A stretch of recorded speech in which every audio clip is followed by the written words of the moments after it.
Атлетико чемпион, Ювентус пен ПСЖ кубок алып отыр. Және де Леваның рекорды. Жалпы бүгінгі айтатын тақырып осы. Жалпы бірден көп созбай бастайық. Өздеріңіз кеше көргендей, Атлетико Мадрид өз сондай бір еңбекқор команда десек болатын шығар. Осы биылғы маусымдағы Ла Лигадағы барлығын көрді. Жеңілісте 10 ұпай алда келе жатты. Және сол 10 ұпайлық гандикапты жоғалтып алды.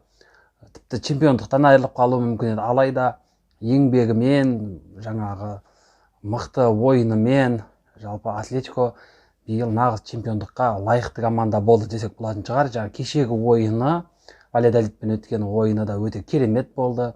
Әрине Реалдың да еңбегін атап өткен жөн, өте сондай бір қолдан келгенше қарсылық көрсетті. Әрине Реалдың құрамындағы жарақаттар, белгілі бір ойыншылардың жеке сәтсіздігі, Эден Азар немесе Винисиус Жуниор сияқты ойыншылардың сәтсіздігі жол бермей жатты. Әрине Реалға жаңағы толыққанды көшбасшы болуға, алайда сонда да Реал лайықты деңгейде соңына дейін қарсылық көрсетті десек болатын шығар. Реалдың да Вильяреалмен ойынын өздеріңіз көрдіңіздер. Жалпы тәжірибе, күш және де сол бір мотивацияның арқасында жеңді Реал соңғы минуттардағы 2 голдың арқасында. Алайда жеткіліксіз, амал жоқ. Мадрид қызыл түске боялды десек болатын шығар. Үндістер дейді Атлетиконың тағы бір жаңағы лақабатын, немесе матрасники дейді орысша енді.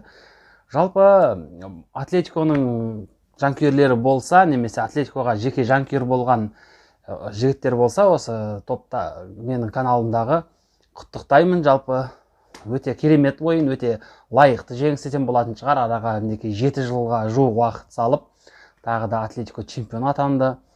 Жалпы тағы да бір салыстыра кететін жағдай, Атлетико соңғы рет 2013 жылғы маусымда чемпион болған кезде сол Давид Вильяны Барселона керек емес қылып тастаған уақытында Давид Вилья Атлетикоға ауысып, өзінің жаңағы әлі де топ деңгейдегі шабуылшы екенін дәлелдеген болатын.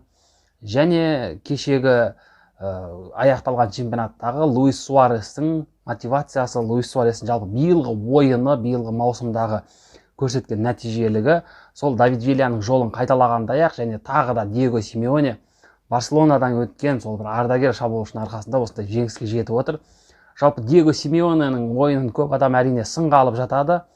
Өзім де солардың қатарында бармын десем болатын шығар, бірақ өткен видеода айта кеткендей, негізі Диего Симеоненің командасы дәл биылғы маусымда чемпиондықты алуға нағыз лайық болған командалардың бірі.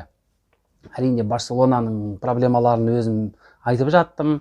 Реалдың да жаңағы проблемалары сол жарақаттар. Ал Атлетико өздеріңіз білетіндей жинақылықпен, сол бір командалық банда есебіндегі ойынмен және де толыққанды жаңағы намысқа тырысуының арқасында осындай чемпион болып отыр. Жалпы керемет нәтиже, құттықтаймын.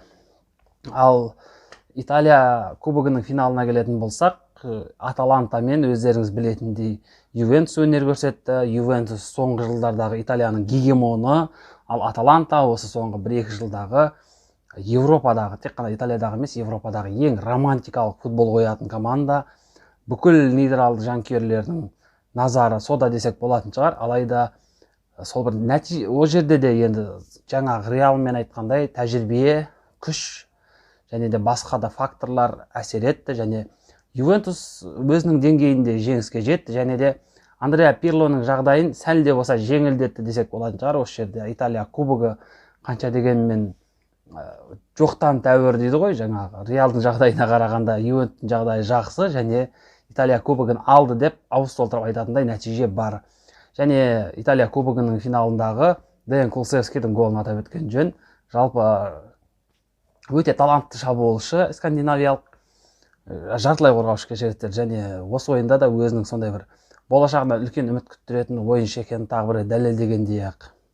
Ал Франция кубогының финалында өзіңіз білетіндей Францияның қазіргі чемпионы, қазіргі осы бүгінгі уақыттағы чемпион, Францияның гегемоны, сол жаңағы Италиядағы Ювентус сияқты. Және бір қызығы, Италияда Ювентус де, Францияда Париж Сен-Жермен де 14 реттен кубогын жеңді осы соңғы жеңген кубоктары 14-ші кубоктары болды. Париж Сен-Жермен Монаконы жеңді. Монако да сол Аталантаның деңгейіндегі клуб десек болатын шығар. Өздеріңіздің естеріңізде шығар, 2016-2017 жылғы сол бір Европаны шулатқан Монако.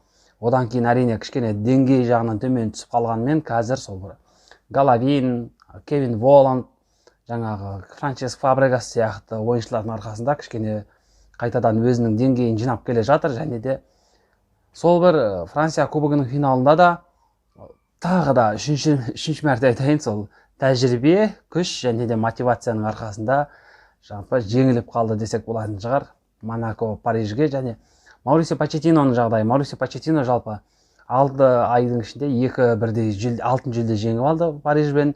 Және де екеуінде де суперкубок жеңгенде де, кеше кубокты жеңгенде де аса солай бір қатты ойлай қоймады. Өйткені өзі түсініп отырған шығар, Маурисио Почеттиноның дәл қазір Париж Сен-Жерменге қосқан үлесі, еңбегі жоқтың қасы десек болатын шығар.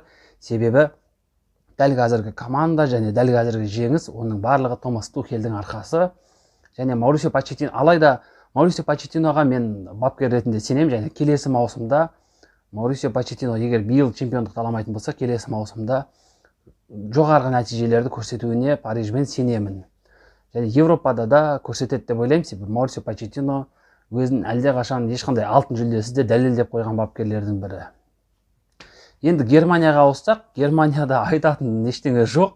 Өзім өткен жолда айтқандай, интрига ол жақта өлген. Ең үлкен интрига сол соңғы турдағы Роберт Левандовскийдің Герд Мюллердің рекордын жаңарта ма деген сол бір қызық жағдай болған. Және матч 90 минут бойы жүрді. 90 минут бойы Левандовский тырысып бақты. Және де ең соңғы 90-шы минутта поляк ойыншысы өздеріңіз көргендей гол соғып, және де Герд Мюллерге деген үлкен құрметін көрсетті. Ол да жақсы. Және бар нәтиже осы. Ол Германияда чемпион бірнеше тур алдын белгілі болып қойған. Ол құпия емес ешкімге. Және осындай міне Баварияның жанкүйерлерін осы жерде құттықтап кеткен жөн. Негізі Роберт Левандовскийдің рекордымен, кезекті чемпиондығымен, және де керемет маусым жалпы. Сәтсіз де емес, сәтті де емес. Әрине Европадағы сәтсіздік кішкене сақтарын сындырып қойғанмен, және де жаңа Ханс Дитер Фликтің маусым соңында кеткені кішкене саған сындырып қойғанмен, негізі Бавария жақсы маусым өткізді өзінің деңгейінде. Міне, құрметті достар, бүгін қысқа ғана осы кешегі Атлетиконың чемпиондығы жайында, осы кубоктық ойындар жайында бүгін кішкене ғана видео өздеріңізге сол бөлісейін деп шештім. Егер видео ұнап жатса, арнаға тіркеліп, лайк басып, достарыңызбен бөлісуді ұмытпаңыздар. Сол сіздермен бірге болған мен, Ботиньо KZ арнасы.